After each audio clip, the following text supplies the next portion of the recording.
مولانا در مثنوی یک حکایتی داره که یک زمانی یک تخم مرغابی رو آوردن زیر یک ماکشیانی، یک مرغ خانگی گذاشتن. خب چند تا تخم مرغ دیگه هم بود، این تخم مرغابی رو هم گذاشتن. بعد از یک مدتی اینا از تخم در آمدن، جوجه ها یکی یکی در آمدن، جیک جیک شروع کردن، ارزن خوردن و دانه خوردن شروع کردن. مرغابی هم از تو تخم در آمد، نگاه کرد، گفت این مادر منه، منه، این ریشه منه، مادر من، هویت من همینه و برادر من و قوم من همین مرغان. خود فراموش شده، نمیدونه کیه، نمیدونه برای چی خلق شده، فطرتش بر چیه. پشت اینا میرفت، جیک جیک میکرد، ارزن از زمین میخورد، رو خشکی را میرفت، آب میدید میترسید، موج دریا میدید میخواست سکته بکنه، اصلا فراموش کرده. یک روز یک مرغابی از کنارش رد شد، نگاه کرد، سبحان الله این مرغابیه اما داره با ماکشیان و مرغای خانگی میگرده، این مال دریاست تو خشکی میگرده، این مال موج دریاست، تلاطم دریاست، این باید با تلاطم دریا عشق کنه، این باید با زندگی مجاهدانه و جفاکشانه دریا انس بگیره، این باید از دریا ارتزاق کنه، دریا منزل اصلی اوه، خشکی برای این یک ضرورته اما این خودشو مال خشکی فهمیده. یا الله چیکار کنیم؟ بربادی این زنگ خطره. این یک نفر نیست، فردا همین باعث میشه که این هویت کاذب تو جامعه رشد کنه، بقیه مرغابی ها هم خودشونو فراموش کنن. چیکار کنیم؟ مشوره کردن، نهایتا فیصله بر این شد بریم اینو یک ملاقاتی بکنیم. رفتن پیشش، بهش گفتن فلانی تو مرغابی هستی؟ من که زیر مرغ به دنیا آمدم، اینا کس و کار منن، اینا برادر و خواهر من هستن. من گفت تو باید غذای دریا بخوری. گفت من ارزم میخورم، از سرم هم زیاده. او گفت جناب تو مال موج دریایی. گفت من رو خشکی نمیتونم راه برم، تو میگی مال موج دریایی. جناب اشتباه گرفتید، من اون نیستم.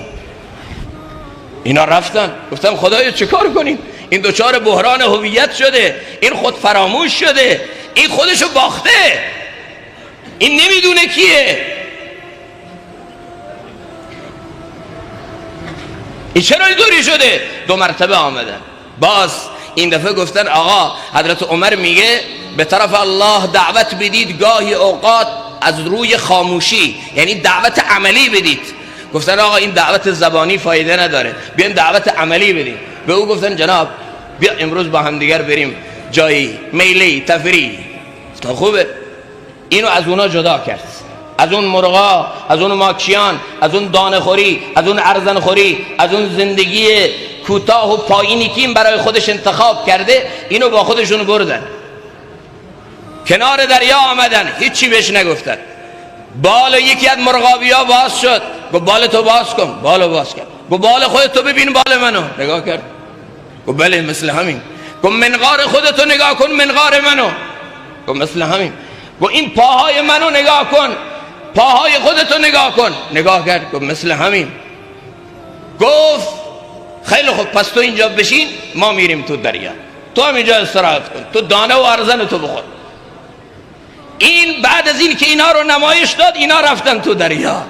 این نگاه میکرد، خدایا بال اونا، منقار اونا و پای اونها، شکل اونها، اللحاظ فیزیکی و هیئت ظاهری ما مثل همین، اما قلب و جگر ما مثل هم نیست.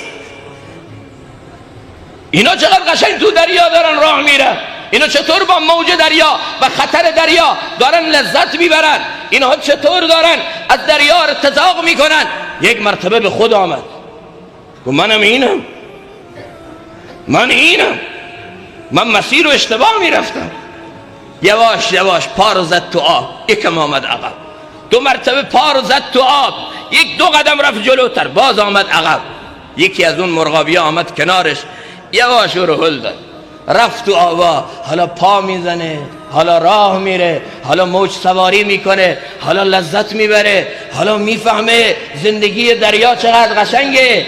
زنده به آنیم که آرام نگیریم، حالا فهمید که ما زنده به آنیم که آرام نگیریم. ما باید بر موج خطرها سوار بشیم و از موج خطرها فرصت بسازیم. ما باید از مجاهده در راه الله نترسیم، از قربانی در راه الله، از جان و مال در راه الله، وقت در راه الله، حیثیت در راه الله نترسیم. ما مالی هستیم.